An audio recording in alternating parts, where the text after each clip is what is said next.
16 fit হয়েছে, 16 fit.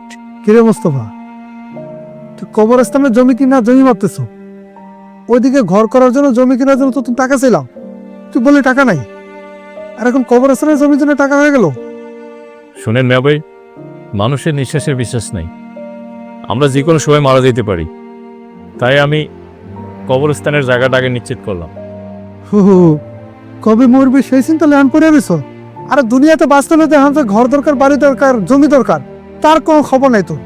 আমাদের তো একটা ঘর আছে আপাতত, হয়তো আমরা একটা ভালো ঘরের জন্য জায়গা খুঁজতেছি, ওইটা তো আমরা কয়দিন পরেই করতে পারি। আরে ওটা তো ভাঙে গেছে, তুই বড় হয়েছিস, আরও তো ভাই বারোদের সবাই বড় হয়েছে, তো ঘর লাগবে না, জমি লাগবে না, এই চিন্তা কি আছে তোর মাথায়? শুনেন মিয়া ভাই, এই দুনিয়ার চিন্তা সবাই করে, ওই আখিরাতের চিন্তা কেউ করে না। আজকে আপনি আমি আমরা যদি মারা যাই, আমাদের এই লাশগুলো নিয়ে কার দুয়ারে যাবেন, কার জায়গায় নিয়ে আমাদের লাশগুলো কবর দেওয়া হবে? কেউ জায়গা দিবে না, তাই কবরের জায়গাটাকে কিনে ফেললাম। ঘরটা আমরা 2 দিন পরেও করতে পারবো। এই জন্য তোকে মাদ্রাসায় পড়েছিলাম না, দুনিয়াতে থাকতে হবে তার কোনো কিছুর খবর নাই, আখেরাতের চিন্তা লয়ে পড়ে রয়েছিস। ঠিক আছে, থাক তোর কবরস্থান লেয়া, দুনিয়ার তোর সম্পদ আর দরকার নাই।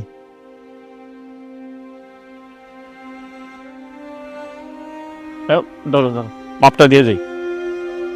গাড়ি বাড়ি অর্থ সম্পদ অনেক করেছেন, মৃত্যুর পরে কোথায় থাকবেন সেটা কি নিশ্চিত করেছেন? আসসালামু আলাইকুম। ভিডিওটি ভালো লাগলে শেয়ার করে দিবেন প্লিজ।